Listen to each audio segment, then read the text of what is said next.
क्या तुमने कभी सोचा है कि इंसान का तकब्बुर उसे किस हद तक ले जा सकता है? तारीख में हजारों बादशाह गुजरे हैं, फतह करने वाले, जुल्म करने वाले, सोने के तख्तों पर बैठने वाले, मगर उन सब में एक शख्स ऐसा था जिसकी दीवानगी ने जमीन और आसमान के दरमियान जंग छेड़ दी थी। वो पहला शख्स था जिसने अपने सर पर ताज रखा। वो पहला शख्स था जिसने कहा, जमीन पर भी मैं हूं और आसमान पर भी मैं ही हूं। उसने जमीन के सबसे ऊंचे बुर्ज पर खड़े होकर अपनी कमान आसमान की तरफ सीधी की और तीर चला दिया। जब वो तीर वापस आया तो उस पर खून लगा और उस बादशाह ने कहकहा लगाया और अपनी कौम से कहा, देखो मैंने आसमान वाले को भी कत्ल कर दिया। ये कहानी फिरौन से पहले की है। ये कहानी है बाबिल के उस जब्बार की जिसका नाम सुनकर आज भी इबरत का एहसास होता है। ये कहानी है नमरूद की। नूह अलैहिस्सलाम के तूफान के बाद जब जमीन दोबारा आबाद हुई तो बाबल वो पहला शहर था जो दुनिया का मरकज बना। अल्लाह ने उस कौम को बेपनाह ताकत दी थी। उनके जिस्म मजबूत थे, उनके जहन तेज थे और उनकी इमारतें बादलों से बातें करती थीं। इस सल्तनत का मालिक नमरूद बिन कनान था। उसे दुनिया के 4 बड़े बादशाहों में शुमार किया जाता है, 2 मोमिन और 2 काफिर। नमरूद वो काफिर था जिसने मशरिक से मगरिब तक हुकूमत की। उसकी ताकत का ये आलम था कि परिंदे भी उसकी इजाजत के बगैर उसके महल के ऊपर से नहीं गुजरते थे। उसकी खुराक के गोदाम अनाज से भरे रहते थे। लोग दूर दूर से सफर करके आते ताकि नमरूद से खाना मांग सकें, लेकिन इस ताकत ने उसे अंधा कर दिया था। शैतान ने उसे ये वसवसा डाला कि जो रिस्क देता है वही खुदा है, और यूं नमरूद ने अपनी रियाया से कहा, सिर्फ मेरी इबादत करो, मेरे सिवा तुम्हारा कोई रब नहीं। लोग भूख के डर से और उसकी हैबत के खौफ से उसके सामने सजदा करते। बाबुल की गलियों में नमरूद के बुत लगाए गए। हर तरफ शिर्क का घुप अंधेरा छा गया। ऐसा लगता था कि अब इस जमीन पर हक की रोशनी कभी वापस नहीं आएगी। मगर हर जब्बार के जवाल की शुरुआत एक खौफ से होती है। एक रात नमरूद ने ख्वाब देखा। उसने देखा कि आसमान से एक सितारा निकला है जिसकी रोशनी ने सूरज और चांद दोनों को बेनूर कर दिया है। वो घबरा कर उठा। नजूमियों को बुलाया गया।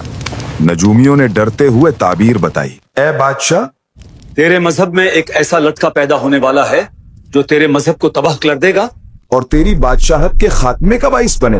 नमरूद का चेहरा गुस्से से लाल हो गया। उसने वही हुक्म दिया जो सदियों बाद फिरौन ने दिया था। बाबुल के हर नए पैदा होने वाले लड़के को कत्ल कर दिया जाए। हजारों मासूम बच्चों का खून बहाया गया। माओं की गोदें उजड़ गईं।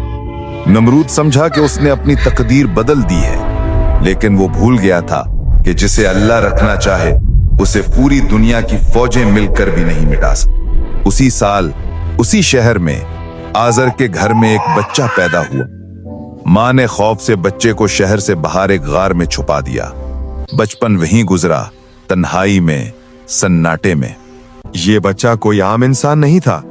ये वो था जिसे आग जलाने से डर जाए। ये वो था जिसे खलीलुल्लाह यानी अल्लाह का दोस्त कहा गया। ये इब्राहिम अलैहिस्सलाम थे। जब इब्राहिम जवान हुए तो वो अपनी कौम के पास वापस आए। उन्होंने देखा कि लोग पत्थर के बुतों को और खुद नमरूद को पूज रहे हैं। उन्होंने सवाल उठाया, तुम इन चीजों की इबादत क्यों करते हो जो ना सुन सकती हैं ना देख सकती हैं? बात नमरूद तक पहुंची। कौन है वो नौजवान जो मेरे खुदा होने का इनकार करता है? नमरूद ने इब्राहिम अलैहिस्सलाम को अपने दरबार में तलब किया। ये तारीख का सबसे बड़ा मुनाजरा था। एक तरफ वक्त का सबसे ताकतवर बादशाह और दूसरी तरफ एक अकेला नौजवान। नमरूद ने तकब्बुर से पूछा, ए इब्राहिम, अगर मैं खुदा नहीं हूं तो कौन है तेरा रब? किसके दम से तू मुझे ललकारता है? इब्राहिम अलैहिस्सलाम ने पुरसुकून अंदाज में जवाब दिया, मेरा रब वो है जो जिंदगी देता है और मौत देता है। नमरूद ने कहकहा लगाया। उसने फौरन 2 कैदी बुलाए, एक वो जिसे मौत की सजा हो चुकी थी और एक वो जो बेकसूर था। नमरूद ने हुक्म दिया, जिसे मौत की सजा मिली है इसे आजाद कर दो और जो बेकसूर है इसे अभी कत्ल कर दो। तलवार चली और सर धड़ से अलग हो गया। नमरूद ने फख्र से कहा, मैंने उसे मौत दी और उसे जिंदगी दी। मैं ही खुदा हूं। ये मंतिक नहीं थी, ये धोखा था। मगर इब्राहिम अलैहिस्सलाम बहस में नहीं पड़े। उन्होंने वो दलील पेश की जिसने नमरूद की बोलती बंद कर दी। उन्होंने नमरूद की आंखों में आंखें डालकर कहा, बेशक मेरा अल्लाह सूरज को मशरिक से निकालता है। अगर तू खुदा है तो इसे मगरिब से निकाल कर दिखा। दरबार में सन्नाटा छा गया। वो जब्बार जो पूरी दुनिया पर हुक्म चलाता था, आज एक जुमले के सामने लाजवाब हो गया था। सूरज पर उसका कोई इख्तियार नहीं था। कायनात के निजाम पर उसका कोई जोर नहीं था। उस वक्त कुरान कहता है, फबुहितल लज़ी कफर, तो वो हक्का बक्का रह गया जिसने कुफ्र किया था। लेकिन हिदायत उसे मिलती है जो तलब करे। नमरूद शर्मिंदा होने के बजाय घबराहट और गुस्से में पागल हो गया। उसने इब्राहिम अलैहिस्सलाम को आग में डाला, मगर अल्लाह ने आग को ठंडा कर दिया। जब नमरूद ने देखा कि आग भी इब्राहिम का कुछ नहीं बिगाड़ सकी, तो उसका जुनून आखिरी हद पार कर गया। उसने कहा, मैं उस खुदा से जंग करूंगा जिसने मेरी आग बुझा दी। उसने बाबल में एक अजीमुशान बुर्ज तामीर करवाना शुरू किया।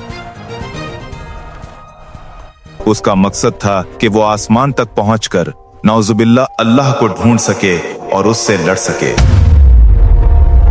ये वही वक्त था जब उसने तीर चलाया और वो खून आलूद वापस आया। शैतान ने उसे यकीन दिलाया कि उसने अल्लाह को जख्मी कर दिया है, मगर अल्लाह की पकड़ ढीली होती है, लेकिन जब आती है तो कोई बच नहीं सकता। अल्लाह ने एक फरिश्ता भेजा। फरिश्ते ने नमरूद को आखिरी बार समझाया, ईमान लिया, तेरी बादशाहत कायम रहेगी। नमरूद ने कहा, मेरे पास अपनी ताकत है, अपनी फौज है, मुझे किसी की जरूरत नहीं। 3 बार दावत दी गई, 3 बार इनकार किया गया। आखिरकार नमरूद ने चिल्लाकर कहा, अपने खुदा से कहो अपनी फौज लेकर आए, मैं मैदाने जंग में उसका इंतजार करूंगा। सूरज निकल आया। नमरूद अपनी अजीम तरीन फौज लेकर मैदान में खड़ा था। वो आसमान की तरफ देख रहा था, इंतजार में कि कोई फरिश्ते उतरेंगे या कोई बिजली गिरेगी। वो अपनी तलवार लहरा रहा था। तभी उफक पर एक निशानी नजर आई। दूर से एक काला बादम आता दिखाई दिया। नमरूद के सिपाही खुश हुए। उन्होंने सोचा, शायद बारिश होने वाली है या शायद ये दुश्मन का धोखा है। मगर जैसे जैसे वो बादल करीब आया, एक अजीब सी आवाज सुनाई देने लगी। वो बादल नहीं था, वो परिंदे नहीं थे, वो मच्छर थे।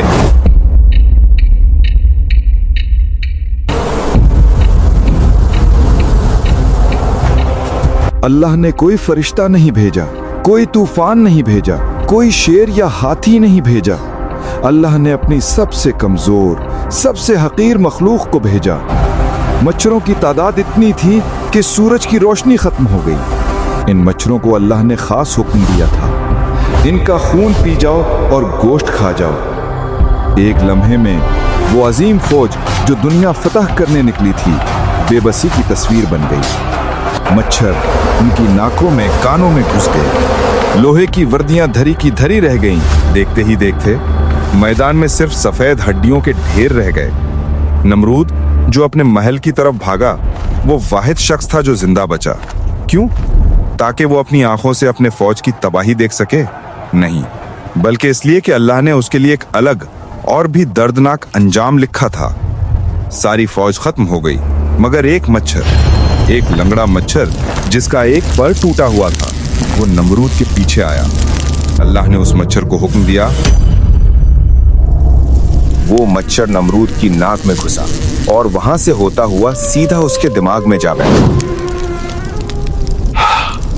और फिर शुरू हुआ वो अजाब जिसके सामने मौत एक तोहफा लगा। वो मच्छर जब दिमाग में पर फड़फड़ाता या काटता तो नमरूद दर्द से पागल हो जाता। उसे ऐसा लगता है जैसे हजारों हथौड़े उसके सर पर बरसाए जा रहे हैं। वो शख्स जो कहता था मैं खुदा हूं, अब वो अपने अदना गुलामों के आगे गिड़गड़ाता था। उसे सुकून सिर्फ तब मिलता जब उसके सर पर जोर से जूते मारे जाते। जब जूता पड़ता, मच्छर डर कर रुक जाता और नमरूद को चैन आता। सोचो, जरा तसव्वुर करो, बाबिल का वो अजीम बादशाह जिसके सामने दुनिया सजदा करती थी, अब वो दरबार लगाता है तो इसलिए नहीं कि लोग उसकी तारीफ करें, बल्कि इसलिए कि लोग आए और उसके सर पर जूते मारे। जितनी जोर से जूता पड़ता, नमरूद उतनी ही दुआ देता। तारीख लिखती है कि नमरूद ने 400 साल तक तकब्बुर की हुकूमत की थी, इसलिए अल्लाह ने उसे 400 साल तक इस अजाब में मुब्तला रखा। 400 साल तक वो जूतियां खाता रहा, यहाँ तक कि उसका सर जख्मों से चूर हो गया और वो पागल होकर मर गया। नमरूद चला गया, उसकी सल्तनत मट्टी में मिल गई, उसके महल खंडरात बन गए। लेकिन उसका किस्सा आज भी जिंदा है, एक इबरत के तौर पर, हमें ये याद दिलाने के लिए कि इंसान चाहे कितना ही ताकतवर क्यों ना हो जाए, चाहे वो चांद पर पहुंच जाए या एटम बम बना ले, चाहे वो टेक्नोलॉजी के जरिए मौत और जिंदगी के फैसले करने लगे, लेकिन जब वो मैं के नशे में अल्लाह को ललकारता है तो अल्लाह उसे तबाह करने के लिए किसी दूसरी कायनात से फौज नहीं बुलाता। वो उसे एक मामूली से वायरस से, एक छोटे से कीड़े से या उसके अपने ही दिमाग की किसी रग से हरा देता है। ताकत सिर्फ अल्लाह की है, इज्जत सिर्फ अल्लाह की है और बादशाहत सिर्फ अल्लाह की है। जो झुक गया वो बच गया, जो अकड़ गया वो टूट गया। अगर इस वाक़े ने आपके दिल पर दस्तक दी है तो कमेंट में अल्लाह अकबर लिखें ताकि हम सब मिलकर गवाह बन सकें। इस वीडियो को शेयर करें क्योंकि हिदायत फैलाना भी सदका जारिया है। अगली वीडियो में किस नबी या किस कौम का अंजाम देखना चाहेंगे नीचे लिखकर जरूर बताएं।